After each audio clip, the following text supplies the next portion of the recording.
Hello friends, welcome to our channel Sam GS creation. आज की class में हम साइंस के एमसीक्यूज, साइंस के इंपॉर्टेंट प्रश्नों को देखेंगे। ठीक है, जो भी आपके एग्जाम्स में आ चुके हैं और ऐसे संभावित प्रश्न जो आपके एग्जाम्स में पूछे जा सकते हैं, उसे आज हम इस क्लास में देखेंगे। चलिए, तो सेशन स्टार्ट करने से पहले मैं आपसे अनुरोध करूंगी कि आप लोग एक बार सेशन का लिंक शेयर भी कर देंगे। चलिए, ठीक है। पहला क्वेश्चन है कि राणा टिग्रीना किसका दूसरा नाम है। देख रहे होंगे आप लोग, पूछा है कि राणा टिग्रीना किसका दूसरा नाम है। तो यहाँ पे लिखा है मेढक, है ना। मेढक का दूसरा नाम है, तो यानी कि मेढक का साइंटिफिक नेम है राणा टिग्रीना। अब आपसे पूछ सकता है, अब मेढक देख लिया हमने, पूछ सकता है कि मस्टर्ड प्लांट किसका, मस्टर्ड प्लांट यानी सरसों का बॉटनिकल नेम ही बता दीजिए क्या है, क्या बोलते हैं। पूछता है आपके बहुत सारे एग्जाम्स में, क्या बोलते हैं, ब्रेसिका कैम्पेस्ट्रिस, है ना। ब्रेसिका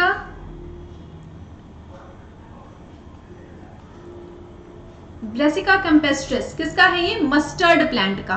पूछता है गुड़हल का भी पूछ लेता है ना। गुड़हल का क्या होता है, हिबिस्कस। हिबिस्कस क्या है, गुड़हल के फूल का, गुड़हल है ना, उसको हिबिस्कस क्या है, बॉटनिकल नेम हिबिस्कस। अच्छा, मैंगो का पूछता है, आम का, मैंगीफेरा इंडिका क्या है, मैंगीफेरा इंडिका, ये आम का है। ठीक है, साइंटिफिक नेम आम का क्या है, मैंगीफेरा इंडिका। पूछता है मेढक की हम बात कर रहे थे, मेढक का क्या है, राणा टिग्रीना। पूछता है कि मेढक का लार्वा, मेढक की लार्वा को क्या कहते हैं, टेडपोल कहते हैं। क्या कहते हैं, टेडपोल लार्वा, है ना। मेढक के लार्वा को टेडपोल लार्वा कहते हैं। अच्छा, मेढक का जो हार्ट है, जो हृदय है, वो 3 कक्ष में बटा होता है, 3 चैम्बर में होता है ना। 2 जो होते हैं, ऐसे रफली मैं आपको बता रही हूँ, 2 जो होते हैं वो ऊपर की तरफ होते हैं, जिन्हें हम ऑरिकल्स कहते हैं। क्या बोलते हैं, आलिंद बोलते हैं, ऑट्रियम भी बोलते हैं, ऑरिकल्स भी कहते हैं। क्या कहते हैं, आलिंद। और एक नीचे की तरफ होता है जिसे हम क्या कहते हैं, निलय, वेंट्रिकल्स बोलते हैं। क्या कहते हैं, वेंट्रिकल्स कहते हैं, और इसे ऑरिकल्स कहते हैं।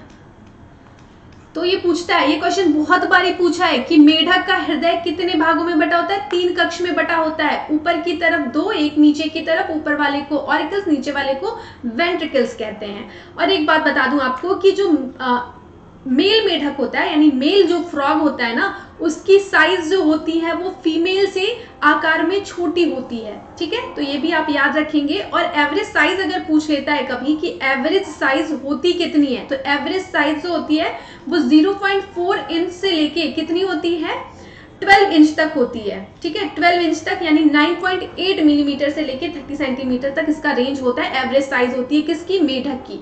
ठीक है, तो ये इंपॉर्टेंट इससे कुछ रिलेटेड फैक्ट्स थे, यहाँ हम देखे हैं, हमने देखा। अब चले नेक्स्ट क्वेश्चन देखेंगे। टेफ्लॉन क्या है, तो आंसर आप यहीं पे देख सकते हैं। टेफ्लॉन क्या है, नॉन स्टिक बर्तन बनाने में इसका यूज करते हैं, है ना। टेफ्लॉन जो है ये पॉलीटेट्राफ्लोरोएथिलीन क्या है, यहाँ पे आप पॉली भी लगा सकते हैं, क्या है, पॉलीटेट्राफ्लोरोएथिलीन एक संश्लेषित क्या है, फ्लोरोबहुलक है, और ये एक कठोर पदार्थ है, और ये विद्युत धारा का कुचालक होता है। ठीक है, तो ये पूछता है कि इसका यूज किस में करते हैं, टेफ्लॉन का यूज हम बर्तन नॉन स्टिक के यूज में करते हैं, नॉन स्टिक बर्तन बनाने में करते हैं। नेक्स्ट देखेंगे, 3rd नंबर क्वेश्चन है। ये क्वेश्चन आपके एग्जाम्स में आरआरबी में पूछा हुआ है, और आईसीएआर का जो आपका एग्जाम हुआ था 2-3 मार्च में हुआ था शायद, उसमें भी ये क्वेश्चन पूछा है। सोल्डर किसकी मिश्र धातु है, किसकी मिश्र धातु है, तो आप यहाँ देख रहे हैं लेड और टिन लिखा है ना। लेड और टिन की मिश्र धातु को हम सोल्डर, ठीक है, सोल्डर जो है वो लेड, तो इसमें कितने परसेंट लेड और कितने परसेंट टिन, तो बता दूं 63%, कितने, 63 लेड और 37 के अनुपात में बनाया जाता है किसे, सोल्डर को। तो ये क्वेश्चन भी आपका पूछा हुआ है, बहुत इंपॉर्टेंट है, आपको पता होना चाहिए। चलिए नेक्स्ट क्वेश्चन देखेंगे, लॉफिंग गैस किसे कहते हैं। ये क्वेश्चंस जो मैं आपको बता रही हूँ ये संभावित हैं आपके एग्जाम्स, जो आरआरबी और बाकी आपके जितने भी एग्जाम्स होने वाले हैं जिसमें आपके साइंस के क्वेश्चंस आते हैं, उसमें ये सब पूछा जा सकता है। ओके, तो लॉफिंग गैस किसे कहते हैं, लॉफिंग गैस, या फिर इसे हंसाने वाली गैस भी कहते हैं, है ना। इसका जो वैज्ञानिक नाम है उसे हम क्या, N2O, नाइट्रस ऑक्साइड,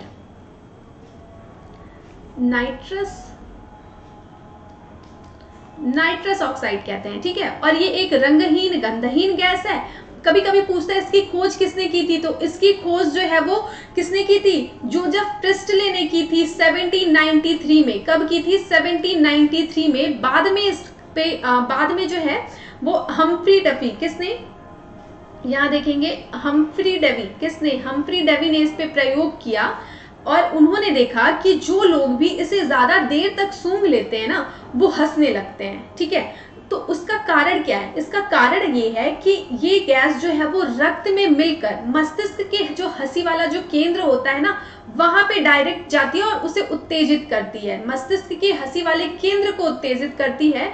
तो इससे होता क्या है कि जो भी मनुष्य इसे सूंघता है, देर तक सूंघ लेता है, वो जोर जोर से हंसने लगता है। और ये जितनी जल्दी प्रभावित तो करता है ना उतनी ही जल्दी इसका असर समाप्त भी होता है। और असर समाप्त होने पे क्या होता है, इंसान जो है वो शांत भी बहुत जल्दी हो जाता है ना। तो इसे लाफिंग गैस किसे कहते हैं, नाइट्रस ऑक्साइड N2O को कहते हैं। और एक खास बात ये है कि इसका जो यूज है वो एनेस्थेटिक के रूप में भी करते हैं, एनेस्थेटिक में इसका यूज करते हैं, जैसे शल्य चिकित्सा वगैरह में इसका यूज किया जाता है अवचेतना के लिए, मतलब एनेस्थेटिक के रूप में इसका यूज किया जाता है। किसका, नाइट्रस ऑक्साइड का। अच्छा, यहीं पे एक और देखेंगे, ये तो लाफिंग गैस हो गई। एक आपकी होती है कौन सी, अश्रु गैस, टीयर गैस की बात हो रही है, किसकी, टीयर गैस। इसे क्या कहते हैं, अश्रु गैस या आंसू गैस भी कहा जाता है ना। इसका यूज जो है वो एक हथियार के रूप में प्रयोग किया जाता है। टीयर गैस का यूज हथियार के रूप में होता है। और इसका जो मुख्य घटक होता है, ये आपके एग्जाम्स में बहुत बार पूछा है, क्या पूछा है कि अश्रु गैस का मुख्य घटक क्या है, तो इसका मुख्य घटक है क्लोरोपिक्रीन।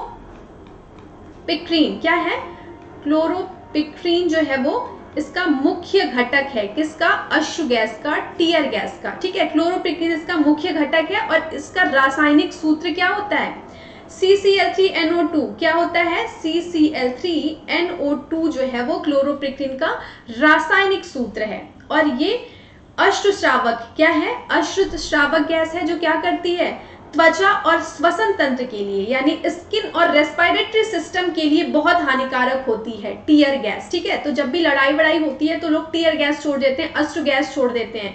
तो ये किसके लिए, स्किन और रेस्पिरेटरी सिस्टम के लिए हमारे बहुत ही हानिकारक है। और इसका यूज जो है वो एक हथियार के रूप में भी किया जाता है, किसका, अश्रु गैस का।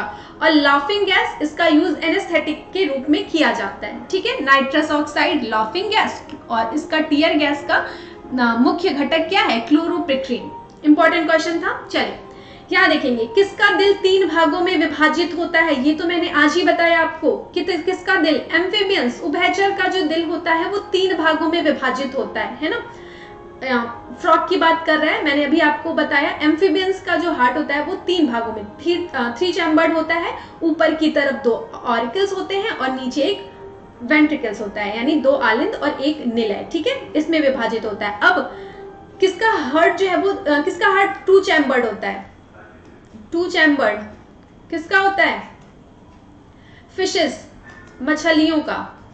अच्छा, कमेंट सेक्शन में आप बताएंगे कि ह्यूमन, मनुष्य का हार्ट कितने भागों, कितने कक्षों में विभाजित होता है, 4 चैम्बर्ड होता है।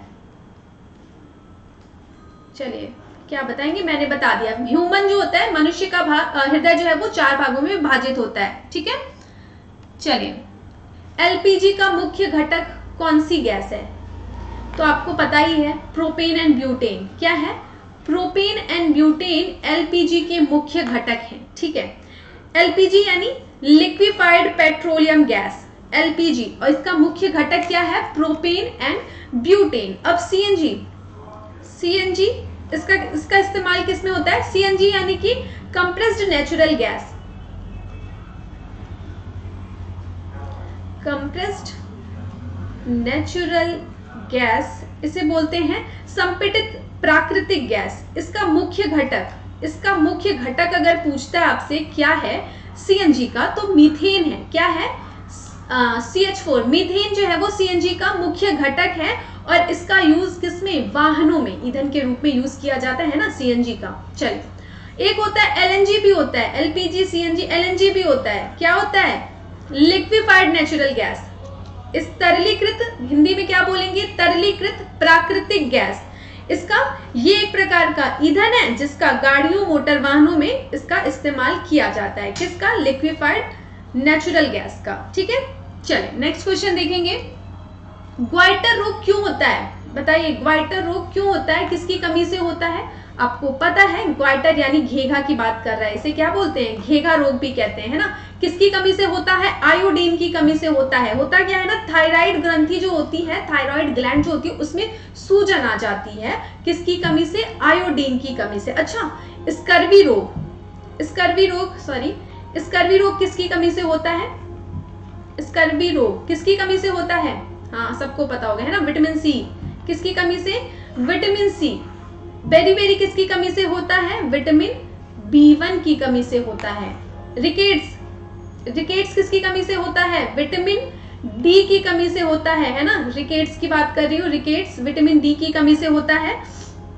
इसमें क्या होता है, जो हड्डियां होती हैं वो बहुत कमजोर हो जाती हैं, विटामिन डी सूर्य के प्रकाश से। ठीक है, चले। और बेरी किससे? विटामिन B1 की कमी से। रतौंधी किससे होती है? Vitamin A. इसकी मैं एक प्रॉपर क्लास लूंगी आपकी, किस विटामिन की कमी से कौन सा रोग होता है और इसका साइंटिफिक नेम क्या है। ठीक है, ये हम एक प्रॉपर क्लास में देखेंगे। चले, अभी आपका क्वेश्चन था कि ग्वाइटर यानी घेघा रोग किसकी कमी से होता है, तो आयोडीन की कमी से होता है। नेक्स्ट क्वेश्चन है, मलेरिया रोग किससे फैलता है? मलेरिया किससे फैलता है? मलेरिया रोग फीमेल एनाफिलीज मच्छर से। किससे? मादा एनाफिलीज मॉस्किटो से फैलता है। अच्छा, डेंगू किससे फैलता है? डेंगू किससे फैलता है? डेंगू जो है वो मादा एडीज इजिप्टी मच्छर के, किससे? एडीज मच्छर जो होते हैं ना, उनसे फैलता है डेंगू। ठीक है। अच्छा, जो डेंगू होता है इसके लिए कौन सा टेस्ट होता है? एंटीजन ब्लड टेस्ट करते हैं। डेंगू एंटीजन टेस्ट किया जाता है डेंगू का पता लगाने के लिए कि डेंगू हुआ है बंदे को या नहीं हुआ है। अभी पूछा था आपका कि मलेरिया रोग किससे फैलता है, तो फीमेल एनाफिलीज मॉस्किटो से। और ये बहुत इंपॉर्टेंट क्वेश्चन है, आपके एग्जाम्स में ये भी बहुत बारी पूछा गया है कि मलेरिया रोग की दवा कौन सी है, तो कौन सी है? क्लोरोक्वीन, है ना। क्लोरोक्वीन जो है वो मलेरिया रोग की दवा है और इसका यूज मलेरिया के ट्रीटमेंट में किया जाता है। अब चले नेक्स्ट देखेंगे, MIC फुल फॉर्म। MIC का फुल फॉर्म क्या है? Methyl isocyanate. क्या है? अच्छा, इसका आणविक सूत्र क्या होता है? इसका आणविक सूत्र होता है कितना, क्या होता है? CH3NCO। क्या है? CH3NCO इसका आणविक सूत्र होता है और इसका यूज, इसका उपयोग जो है वो पॉलीयूरेथिन फोम बनाने, कीटनाशक और प्लास्टिक आदि के निर्माण में इसका यूज किया जाता है। अच्छा, अब आप मुझे कमेंट सेक्शन में बताएंगे कि जो भोपाल गैस त्रासदी हुई थी, किस गैस के कारण ये घटना घटी थी, भोपाल गैस त्रासदी वाली, और कब हुई थी? कब हुई थी भोपाल गैस त्रासदी? 2-3 दिसंबर। कब हुई थी? 2-3 दिसंबर 1984 में हुई थी। किस गैस के कारण घटी थी ये घटना, ये आप मुझे कमेंट सेक्शन में बताएंगे। ठीक है, चलिए नेक्स्ट क्वेश्चन देखेंगे।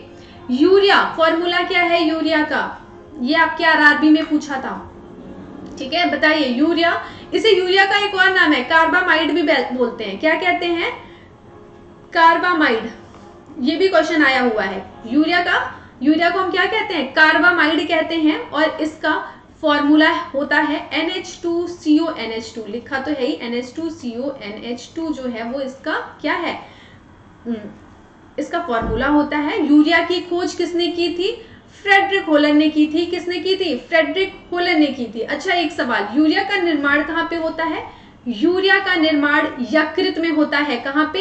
यकृत में होता है। होता क्या है कि यूरिया यकृत में उत्पन्न होता है और एमिनो एसिड का मेटाबोलाइट होता है। मेटाबोलाइट का मतलब हुआ कि टूटने वाला उत्पाद। ठीक है, टूटने वाला उत्पाद। तो पूछता है, अक्सर पूछता है कि यूरिया जो है वो कहाँ पे उत्पन्न होता है, तो यूरिया जो है वो यकृत में उत्पन्न होता है। ठीक है, यूरिया का फॉर्मूला क्या है? NH2CONH2। यूरिया को कार्बामाइड भी कहते हैं और यूरिया की खोज किसने की थी? फ्रेडरिक होलर ने की थी।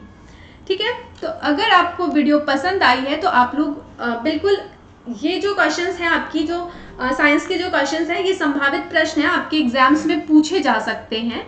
ऐसे ही और भी क्वेश्चंस की सीरीज लेके मैं आपके साथ आऊंगी। अगर आपको वीडियो पसंद आई है तो आप लोग वीडियो को लाइक, लिख के बता दे रही हूँ, शेयर, और चैनल को सब्सक्राइब नहीं किया है तो सब्सक्राइब भी कर लेंगे। जिन भी लोगों ने अभी तक चैनल को सब्सक्राइब नहीं किया है, आप चैनल को सब्सक्राइब कर लेंगे। और गाइस प्लीज इसे शेयर भी किया करिए। आप लोग जितने भी लोग क्लासेस देखते हो, आप लोग इस क्लास की लिंक को आप अपने फ्रेंड्स के साथ शेयर भी कर सकते हैं और चैनल को प्रमोट भी कर सकते हैं। Okay, thank you everyone, thank you, bye bye.